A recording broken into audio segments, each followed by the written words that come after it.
हाय, आपके साथ मैं हूँ Surabhi Sharma. India TV YouTube channel subscribe करिए, बेल आइकन दबाएं। क्या सच में ऐसा हो सकता है कि बिना बम दागे और गोली चलाए किसी देश का पूरा सिस्टम खत्म कर दिया जाए? चीन ने ऐसी कोशिश की थी, लेकिन वो रंगे हाथ पकड़ा गया। चीन ने ऐसा प्रयोग मुंबई में किया और इस वक्त पूरे मुंबई में इसी की चर्चा है। हमने डिटेल में जाकर इसकी रिपोर्ट तैयार की है। इसे देखकर आप चीन के शातिर दिमाग को समझ सकते हैं। बीजिंग में बटन दबाया गया और मुंबई में बिजली गुल हो गई। मुंबई का बंदरगाह, अस्पताल, मुंबई की रेड लाइट्स, मुंबई की ट्रेन जहां थी वहीं रुक गई। महाराष्ट्र सरकार की 200 पन्नों की रिपोर्ट में भी इशारा चीन की तरफ है। 12 अक्टूबर 2020 को मुंबई के बिजली नेटवर्क पर चाइना का साइबर अटैक हुआ था। MSEB यानी महाराष्ट्र स्टेट इलेक्ट्रिसिटी बोर्ड का सर्वर, इसी के रास्ते चीन का कंप्यूटर वायरस मुंबई के बिजली वाले सिस्टम में दाखिल हुआ। चीन ने मुंबई की बत्ती गुल करने के लिए 14 ट्रोजन तैयार किए थे। ट्रोजन एक तरह का कंप्यूटर प्रोग्राम या कहें कि मालवेयर होता है जो एक बार आपके सिस्टम में एंटर कर गया तो उसे अपने कंट्रोल में कर सकता है। मुंबई के बारे में नहीं है, महाराष्ट्र के बारे में नहीं है। ऑल ओवर इंडिया में जो भी इम्पोर्टेंट इंफ्रास्ट्रक्चर प्रोजेक्ट्स है उसके ऊपर शायद इस प्रकार का साइबर का जो मॉलवेयर इंट्रोड्यूस करने का प्रयास हुआ हो। चीन की साइबर आर्मी ने यह कैसे किया, इसे समझना बहुत जरूरी है। देखिए, महाराष्ट्र सरकार की जांच रिपोर्ट में कहा गया है MSEB के सिस्टम में ऐसी वेबसाइट खोलने की कोशिश हुई जो ब्लैक लिस्टेड है, यानी ऐसी वेबसाइट जिनसे कंप्यूटर में वायरस आ सकता है, और ऐसा हुआ भी। इसके बाद चीन में बैठी साइबर आर्मी ने जो प्रोग्राम तैयार किया था उसने मुंबई के बिजली सिस्टम को अपने कंट्रोल में ले लिया और बिजली गुल हो गई। महाराष्ट्र साइबर क्राइम ब्रांच की जांच रिपोर्ट में यह भी कहा गया है कि चाइनीज साइबर हैकर्स की योजना बहुत बड़ी थी। वो मुंबई के बिजली को कंट्रोल करने के साथ साथ देश के 12 पावर ग्रिड स्टेशनों को भी कंट्रोल करना चाह रहे थे, लेकिन ऐसा नहीं हो सका और मुंबई की बिजली 12 घंटों से ज्यादा समय के लिए गुल हो गई। इस बात को आपको और तफसील से समझाते हैं। महाराष्ट्र स्टेट इलेक्ट्रिसिटी बोर्ड के सर्वर में दो तरह के नेटवर्क होते हैं। एक है IT यानी इंफॉर्मेशन टेक्नोलॉजी, जिसमें कर्मचारियों का डेटा और बिजली बिल जैसी डिटेल होती है। दूसरा नेटवर्क है OT यानी ऑपरेशनल टेक्नोलॉजी, जिससे पूरे मुंबई के पावर स्टेशन कंट्रोल होते हैं। इन दोनों को इंटरनेट से जोड़ा गया था और इसी तरह ये कंप्यूटर वायरस या कहें कि चाइनीज ट्रोजन ने पावर स्टेशन के कंट्रोल पर अपना कब्जा जमा लिया। अब इसी सेटअप को चेंज करने की बात हो रही है। MSEB फिलहाल दो नेटवर्क के जरिए काम करती है, IT नेटवर्क और OT नेटवर्क, और ये दोनों नेटवर्क एक दूसरे से इंटीग्रेटेड हैं और इसी इंटीग्रेशन का फायदा उठाकर चाइना की साइबर आर्मी ने मुंबई की बिजली गुल कर दी थी। Maharashtra cyber criminal crime branch ने जो रिकमेंडेशन दी है उसमें सबसे बड़ी रिकमेंडेशन यही है कि IT और OT नेटवर्क को एक दूसरे से अलग कर दिया जाए। इसके लिए कोई राजनीति इसमें न लाते हुए सभी ने इसके बारे में सतर्क रहना चाहिए। आज ही मेरी केंद्रीय मंत्री RK सिंह साहब, इनका मुझे फोन आया था, उन्होंने भी बताया कि ये एकदम सही बात है कि वो भी इसके बारे में सतर्क है, वो भी इसके बारे में इन्वेस्टिगेशन कर रहे हैं। लेकिन केंद्र सरकार ने महाराष्ट्र सरकार की रिपोर्ट को ही खारिज कर दिया है, यानी इसमें चाइना वाला एंगल नहीं है। दो टर्म बहुत ज्यादा है, ग्रिड कोलैप्स, साइबर अटैक, क्या तस्वीर है उसके पीछे? ग्रिड कोलैप्स मुंबई में हुआ था ना, वो उसकी जांच हमने कराई थी। हमारे दो टीम वहाँ जा करके जांच किए थे, स्पेशलिस्ट टीम्स। उन्होंने पाया कि वो ग्रिड कोलैप्स ह्यूमन एरर के कारण हुआ है, जजमेंटल एरर्स के कारण हुआ है, circumstances combined with judgmental errors. उसमें साइबर अटैक का कोई रोल नहीं था।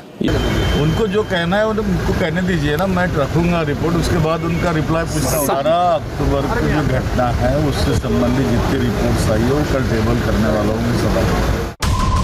वैसे एक इंटरनेशनल रिसर्च रिपोर्ट में भी कहा गया है कि पिछले साल 12 अक्टूबर को मुंबई में हुए ब्लैकआउट में चीन की साइबर आर्मी का हाथ था।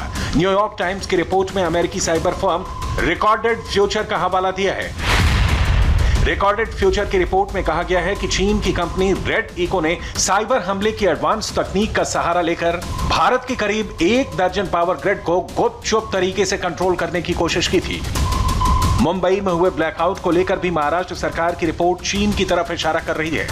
चीन ने यह हरकत तब की जब गलवान घाटी में झड़प के बाद भारत और चीन के बीच तनाव युद्ध के लेवल तक पहुंच गया था। इसी वजह से मुंबई में कुछ घंटों के लिए ब्लैकआउट हो गया था। अब ऐसा कैसे मुमकिन है, ये समझिए। मालवेयर एक तरह से कंप्यूटर वायरस होते हैं, स्पाई सॉफ्टवेयर होते हैं जो किसी सिस्टम में पहुंचकर उसका डेटा चोरी करते हैं, डेटा डिलीट कर देते हैं, पूरे सिस्टम को हाईजैक कर लेते हैं और इंटरनेट के जरिए उसका कंट्रोल बॉर्डर के पार सिस्टम से भी किया जा सकता है। तब बीजिंग में बैठा ऑपरेटर एक बटन दबाकर किसी देश की बिजली गुल कर सकता है। ऐसे मालवेयर अटैक पूरी दुनिया में होते हैं। ऐसे अटैक को अंजाम देने और उन्हें रोकने के लिए भी कई देशों ने पूरी साइबर आर्मी बनाई हुई है। मुंबई में 12 अक्टूबर को जब ब्लैकआउट हुआ था तब अचानक ट्रेन बंद हो गई थी, स्टॉक मार्केट ठप हो गई थी, 2 करोड़ लोग अंधेरे में डूब गए थे। तब कोरोना चरम पर था और वेंटिलेटर चलाने के लिए अस्पतालों में इमरजेंसी जनरेटर चालू करने पड़े थे। मुंबई ब्लैकआउट में लोकल ग्रिड फेल हो गया था। पावर ग्रिड तब फेल होता है जब बिजली की डिमांड और सप्लाई में बड़ा अंतर आ जाता है। अगर बिजली की मांग ज्यादा है और सप्लाई कम तो लोड बढ़ने से ग्रिड फेल हो जाता है। महाराष्ट्र इलेक्ट्रिसिटी रेगुलेटरी कमीशन और सेंट्रल इलेक्ट्रिसिटी अथॉरिटी भी इस मामले की जांच कर रही है। अब तक महाराष्ट्र साइबर क्राइम ब्रांच ने इस मामले में राज्य सरकार को 10 अहम सुझाव दिए हैं जिस पर राज्य सरकार जल्द ही अमल करने वाली है।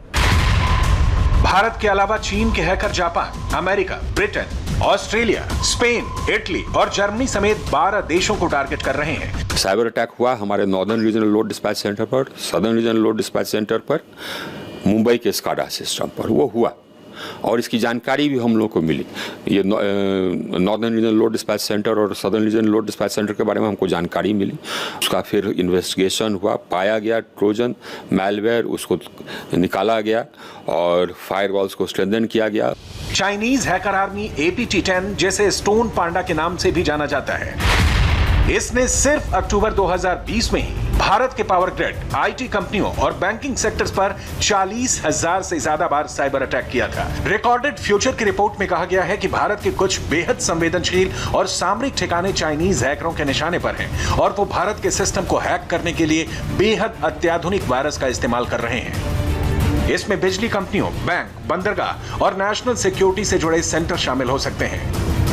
मुंबई, जो दुनिया के टॉप 10 शहरों में शुमार किया जाता है, वहां 4 घंटे बिजली जाने का मतलब है हजारों करोड़ का बिजनेस ठप होना, देश में 25% औद्योगिक उत्पादन रुक जाना, बैंकों में अरबों रुपयों का लेन देन न होना।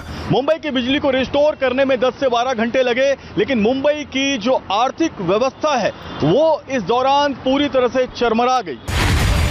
मुंबई, जिसकी आबादी करीब 2 करोड़ है, वहां करीब 3200 मेगावाट बिजली की खपत होती है। हम लोगों ने ऑर्डर भी निकाला कि कोई भी इक्विपमेंट बाहर से आएगा उसकी हम सूक्ष्मता से जांच करेंगे लगाने के पहले कि उसमें कोई मैलवेयर है कि नहीं, ट्रोजन है कि नहीं। और ये सतर्कता हमेशा बनी रहेगी, ये बनी रहनी आवश्यक है क्योंकि जबकि आपके पास नेटवर्क है, कंट्री वाइड नेटवर्क है, तो वल्नरेबिलिटी भी है। इतने बड़े नेटवर्क के लिए तैयारी को अगर साइबर अटैक से खत्म किया जा सकता है तो जरूरी है कि चाइना से आ रहे इस नए खतरे को पूरी टक्कर दी जाए, क्योंकि चाइना के हैकर भारत के खिलाफ बड़ी साजिश रच रहे हैं। हाय, आई एम सुरभि शर्मा। खबरों से अपडेट रहने के लिए India TV YouTube channel subscribe करिए, साथ में बेल आइकन जरूर दबाएं। जुड़े रहें इंडिया टीवी के साथ।